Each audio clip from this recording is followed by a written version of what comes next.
सम्पूर्ण श्रद्धालु भक्तजनहरू राधे राधे। आज श्री स्वस्थानी परमेश्वरी भगवतीको व्रतको 28औं दिन। हामीले 28औं दिनका भगवतीका पावन कथा प्रसङ्गहरू पुनः लिएर उपस्थित भइसकेका छौँ। यहाँहरू हामीसँगै जोडिएर सम्पूर्ण कथाको श्रवण गर्नुहोला। आउनुहोस् अब मन्त्र पुष्पाञ्जली गरौँ। मन्त्र पुष्पाञ्जली पश्चात हामी कथाको प्रारम्भ गर्नेछौँ। यहाँहरूले हातमा चन्दन, अक्षता, फूलपत्र, बेलपत्र लिएर हात जोडेर मन्त्र पुष्पाञ्जली श्रवण गर्नुहोला। ओम यं ब्रह्मा वरुणेन्द्र रुद्र मरुतः स्तुन्वन्ति दिव्यैः स्तवैर् वेदैः साङ्गपदक्रमोपनिषदैर्गायन्ति यं सामगाः ध्यानावस्थित तद्गतेन मनसा पश्यन्ति यं योगिनो यस्यान्तं न विदुसुरासुरगणा देवाय तस्मै नमः।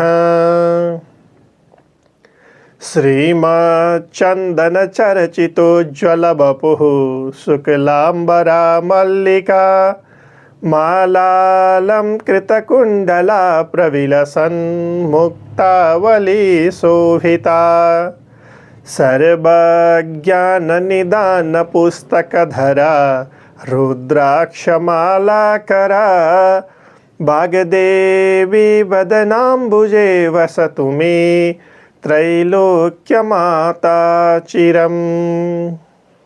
मूकं करोति वाचालं पंगुं लङ्घयते गिरिं यत्कृपातमहं वन्दे परमानन्दमाधवम्।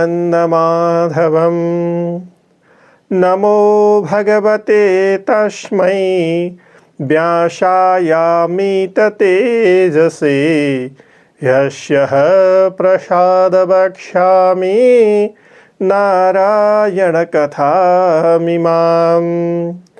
नारायणं नमस्कृत्य नरं चैव नरोत्तमं देवीं सरस्वतीं व्यासं ततो जयमुदीरयेत्। देवीं सरस्वतीं व्यासं ततो जयमुदीरयेत्। ओम श्री स्वस्थानी दिव्यार्पणमस्तु। अथ अष्टविंशोऽध्यायः। कुमारजी आज्ञा गर्नुहुन्छ हे अगस्त्य मुनि। तहाँ उपरान्त कपिल ब्राह्मण भात लिएर चन्द्रावती निर पुगे। चन्द्रावतीले ती दुई ब्राह्मण भाइलाई देखेर मलाई पनि केही ल्याइदिएको छ भनी सोधिन्। ब्राह्मणहरूले भने, त अघोरकी पापिनी रहिछस्, तेरो निमित्त हामीलाई साह्रै इलाज मर्नुभयो। तलाई दिन भनेर हेर्दा राजाको सम्पूर्ण भण्डार सुकिगयो। यो भात राजमातालाई भनेर पकाइराखेको रहेछ, त्यही दिएर ल्याइदिएका छौँ भनी सुम्पे। त्यो भात पाउने बित्तिकै चन्द्रावती भोकले चाँडै खान तयार भइन् र ती कपिल ब्राह्मणले भने, हे पापिनी, यस्तो अवस्थामा पर्दा पनि तलाई धर्मको चेष्टा भएन। मुक्त धोएर खा, तेरो अवस्था देख्दा हामीलाई दया हुन गयो। उपदेश दिन्छौँ, ध्यानले सुन। निरञ्जन निराकार श्री स्वस्थानी देवीको व्रत गर। ब्रह्महत्यादि पाप गरेको भए पनि नाश भएर उद्धार होला भन्ने उपदेश दिएर गए। चन्द्रावती बडो कष्टले 4 हात गोडा टेकेर मुख धुन शाली नदीमा गइन्। चन्द्रावती आएकी देखेर शाली नदी पनि सुक्दै गइन् र ती रुँदै कराउँदै मुख नधोई भात खान भनी हातमा लिइन् र त्यो भात पनि खरानी भयो। त्यो खरानी पनि खान खोज्दा बतास आएर उडाइलग्यो अनि चन्द्रावती रुख ढले झैँ ढली भूमिमा परी मूर्छा भएर अत्यन्त दुःख भोग गरिरहिन्। कहिले कहिले चेष्टा हुँदा मैले कस्तो अपराध गरेकी रहेछु भनी पिरमानी 5 वर्ष पर्यन्त त्यही कहिले मूर्छा हुने कहिले चेष्टा हुने भएर रहिन्।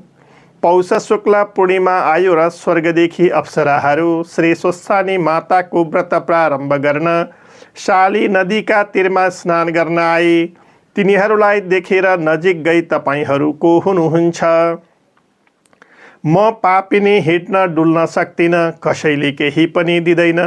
भोकी छु, केही अन्न पाए पाऊँ, मेरो कसरी उद्धार होला भनिन्। तब अप्सराहरू भन्दछन्, हे पापिनी, हामी इन्द्रका अप्सराहरू हौँ। आज पौष शुक्ल पूर्णिमा हो।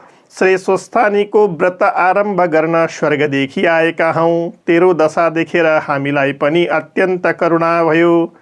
त पनि यही व्रत गर, सम्पूर्ण पापहरू नाश भएर उद्धार होला। अप्सराहरूले भनेको यस्तो सुनि चन्द्रावती आफ्नो मनमा विचार्छिन्, मैले अरू पाप त गरे जस्तो लाग्दैन। डोलीहरूले श्री स्वस्थानीको प्रसाद भनी दिएको प्रसाद अहङ्कारले थुकी कुल्ची मिल्काएर निन्दा पनि गरेको थिएँ। त्यही पाप लागेछ कि क्या हो? म डोलीदेखि खसेथेँ, डोलीहरू कहाँ गए केही पत्तो भएन। कपिल ब्राह्मणले पनि श्री स्वस्थानी परमेश्वरीको व्रत गर्ने उपदेश दिएका थिए। अप्सराहरूले पनि त्यही भने। श्री स्वस्थानी परमेश्वरी भनेकी ठुली देवी रहेछन्। मनुष्यहरू अहङ्कारले नासिन्दा रहेछन्। मैले पनि अहङ्कार गर्दा यो अवस्था भयो। म पनि अब त्यही व्रत गर्दछु। यस्तो विचार गरी चन्द्रावतीले हात जोडेर अप्सराहरूलाई भनिन्, व्रतविधि आज्ञा गर्नुहोस्। तब अप्सराहरू भन्दछिन्, आज पौष शुक्ल पूर्णिमा हो। आजैका दिनदेखि हात गोटाको नङकाटी स्नान गरेर शुद्ध भई एक छाक खाई महिना दिनसम्म नित्य मध्याह्न कालमा श्री महादेवजीको पूजा गर्नु। श्री स्वस्थानी भगवतीको कथा सुन्नु, नभई मनले सम्झनु। माघ शुक्ल पूर्णिमाको दिन अष्टोत्तर 100 अक्षता, बेली पुष्प, रोटी, मिठाई, यज्ञसूत्र, सुपारीका कुडका, पान, जात जातका फलहरू, फुलहरू, नाना प्रकारका वस्तु तयार पारी आरसीमा ओमकार लेखी गंगा जलले स्नान गराउनु। फुलमाला, कस्तुरी, मेवा, मिष्ठान्न, फल, नैवेद्य, वस्त्र भेटी चढाई एकचित्त भएर श्री स्वस्थानी परमेश्वरीको पूजा गरी स्तोत्र पाठ गर्नु। ध्यान सकी अर्घ्य दिएर हे ईश्वरी भनेर वर माग्नु र प्रसाद झिक्नु। अष्टोत्तर 100 मा 8 रोटी, 8 अक्षता, 8 पान, 8 यज्ञसूत्र, 8 सुपारी कुटका सगुन समेत पतिलाई दिनु। पति नभए छोरालाई दिनु, छोरा नभई मित छोरालाई दिनु, मित छोरा पनि नभई गंगामा लगे मेरो फलानु कामना पुरा होस् भनेर बगाइदिनु। 100 रोटी आफूले फलहार गर्नु, रात्रिमा जागरण गर्नु। यति गरेपछि तेरा सबै दुःखहरू नाश भई इच्छा सिद्धि पनि होला हे पापिनी, अन्यथा नमान भनेर अप्सराहरू गएपछि चन्द्रावतीले शाली नदीमा स्नान गरी एक भक्त रही एक चित्तले नित्य मध्याह्न कालमा श्री महादेवजीको पूजा गरे। श्री स्वस्थानी परमेश्वरीलाई मनले सम्झिरहन्थिन्। व्रत गर्न थालेपछि कुष्ठ रोग पनि घट्दै गयो। दिव्य देह हुँदै आयो। माघ शुक्ल पूर्णिमा आयो र श्री स्वस्थानी परमेश्वरीको व्रत पूरा गर्न स्वर्गदेखि उनै अप्सराहरू फेरि आएर शाली नदीका किनारमा श्री स्वस्थानी देवीको पूजा गर्न लागे। चन्द्रावतीले त्यो देखिन् फेरि नजिक गएर भनिन्, हे अप्सरा हो, तपाईहरूको आज्ञाले आजसम्म व्रत गरे, अब पूजा गर्नलाई सामग्री केही छैन, कसो गरौँ भनिन्। अप्सराहरूले हे पापिनी, नदीदेखि बालुवा ल्याएर सामग्री बनाई आफ्ना संसर्गमा व्रत गर भने। चन्द्रावतीले लौ भनी नदीको बालुवाले सामग्री बनाइन्। श्री स्वस्थानी परमेश्वरीका व्रतका प्रभावले चन्द्रावतीले तुल्याएका बालुवाका सामग्रीहरू सिद्ध भए। त्यो देखि मनमा बडो आनन्द मानेर अप्सराहरूसित गएर बालुवाको सामग्री सिद्ध भएको कुरा भनिन्। चन्द्रावतीका कुरा सुनि तिनको दिव्य देह भएको देखेर आश्चर्य मानी अप्सराहरूले हामी तलाई अघि पापिनी भन्दथ्यौं, अब तेरो नाउँ पुण्यवती राख्यौं। आफ्ना संसर्गमा विधिपूर्वक व्रत पूर्ण गराए। चन्द्रावतीले पनि अर्घ्य दिई स्तुति गर्न लागिन्। हे ईश्वरी, तपाईँलाई कोटी कोटी नमस्कार छ। हे जगदम्बे, मैले अघि अहङ्कारले जो अनादर गरेँ त्यो अपराध क्षमा गर्नुहोस्। यावत जीवात्माको हृदयमा बसे पाप पुण्यको साक्षी भइरहेकी हजुरलाई कोटी कोटी नमस्कार छ। एक मूर्तिबाट ब्रह्मा विष्णु शिव बन्ने नामले तीन मूर्ति भएर संसारको चक्र चलाउने आदि शक्ति स्वरूपा हजुरलाई कोटी कोटी नमस्कार छ। विराट र परमाणु स्वरूप पनि तपाईँ, देवताकी देवता पनि तपाईँ, त्रिलोकमा देखिएका सबै तपाईँ, मायाका भ्रान्तिले अनेक रूप देखिने अनन्त शक्ति स्वरूपा हजुरलाई कोटी कोटी नमस्कार। हजुरको स्तुति गर्न ब्रह्मा शेषनाग सरस्वती पनि समर्थ छैनन्। म स्त्री जातिले कसरी सकौँली?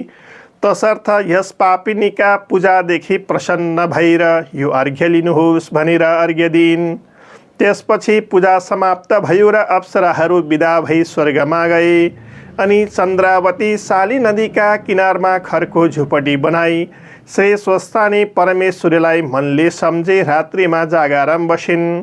प्रातःकाल भयो र साली नदीमा स्नान गरी अष्टोत्तरशयमा 8 रोटी 8 अक्षता 8 पान 8 कुटका सुपारी सगुन समेत लिएर, हे ईश्वरी, मेरा स्वामी यहाँ छैनन्, कसलाई दिउँ?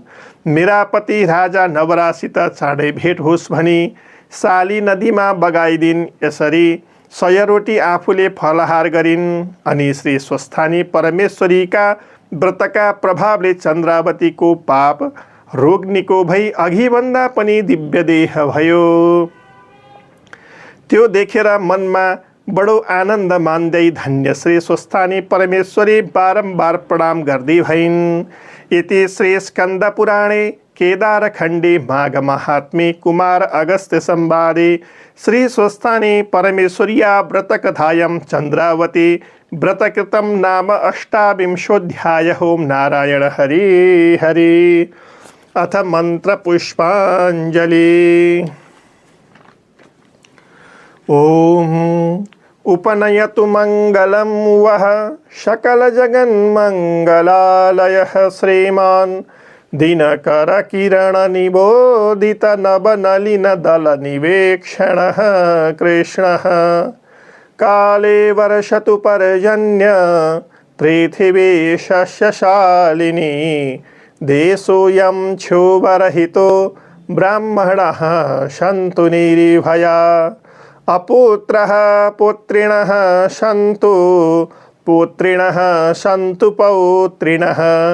निर्धनः सधना सन्तु जीवन्तु शरदां शताम्। तत्रैव गंगा यमुना च तत्र गोदावरी सिन्धु सरस्वती च तीर्थाणि सर्वाणि वसन्ति तत्र यत्राच्युतोदार कथा प्रसंगः।